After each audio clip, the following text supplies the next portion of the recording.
O palco dos esquecidos, nota sobre um salto na cortina da sombra. Por Leonardo Lima Ribeiro.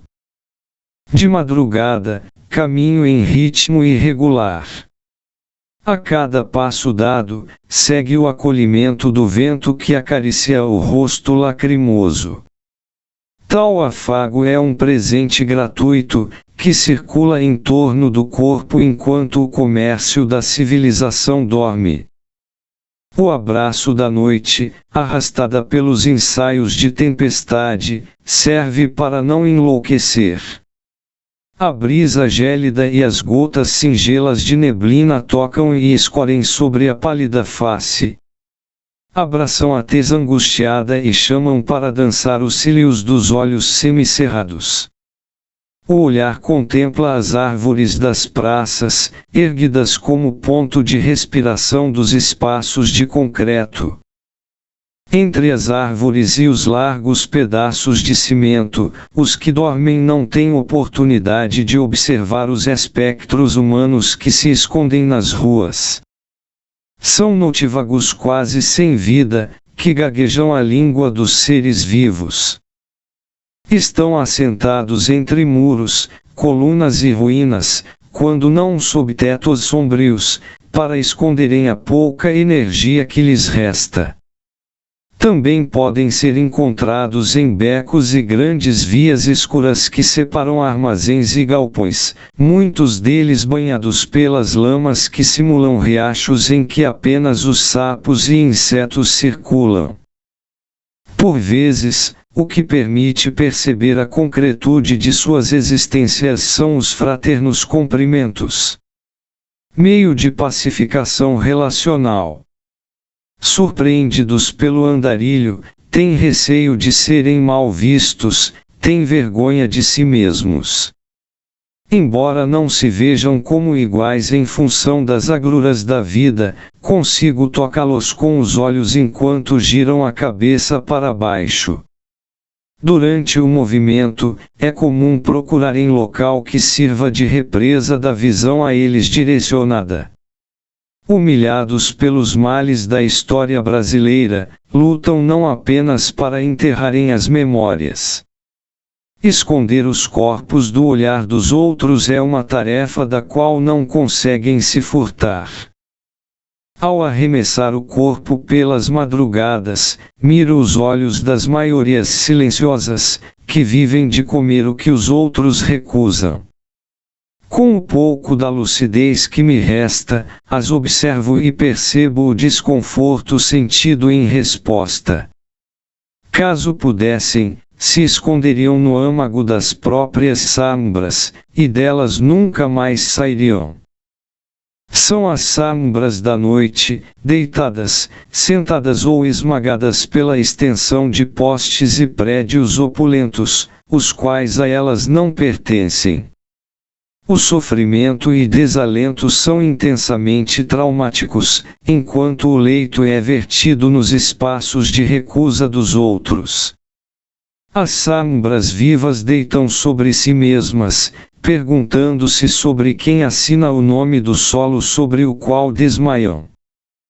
Com olhos arregalados, às vezes sentam com os restos de comida extraídos dos sacos pretos que lhes servem de vestimenta, e comem a merda dos outros sobre os pedaços de cimento recusados como leito. Certo dia, ao me ver, um homem com 3 imensos sacos pretos cheios de lixo procurou utilizá-los como vestimenta. Os sacos cobriram o corpo brilhoso da cintura para cima, enquanto as pernas desnudas caminhavam em minha direção. Tratava-se de uma camuflagem, para ele era mais digno confundir-se com os dejetos da sociedade.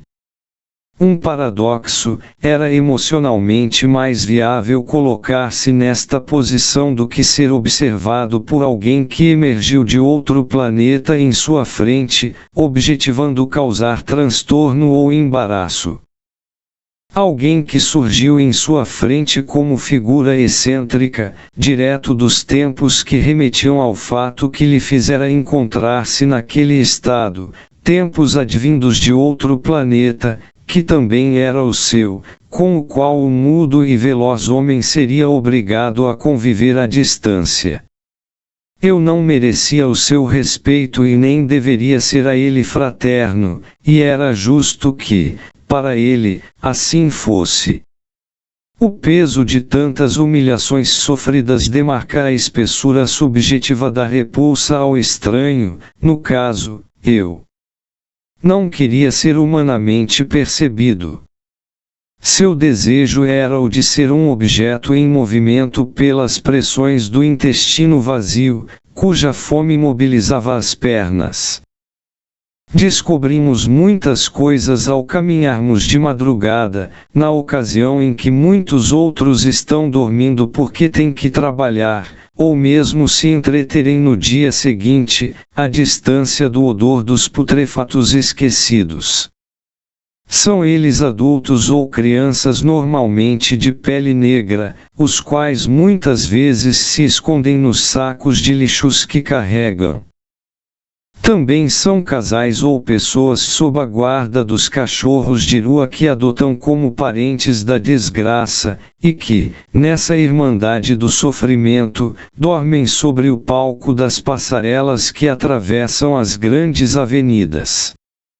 Seus casamentos não têm público, seu pacto de vida, tanto quanto o nascimento da prole, advém do esquecimento da barbárie e da persistência da morte como celebração. Sem água para se lavarem e, aos farrapos, desnudados pela sociedade civil burguesa foram despossuídos das núpcias sem dor e, antes de dormirem, são banhados pela luz alaranjada dos postes, que sobre eles se assenta como lampejo que sinaliza, pálidos, erguidos e ocultados por vocês, ainda estamos por aqui.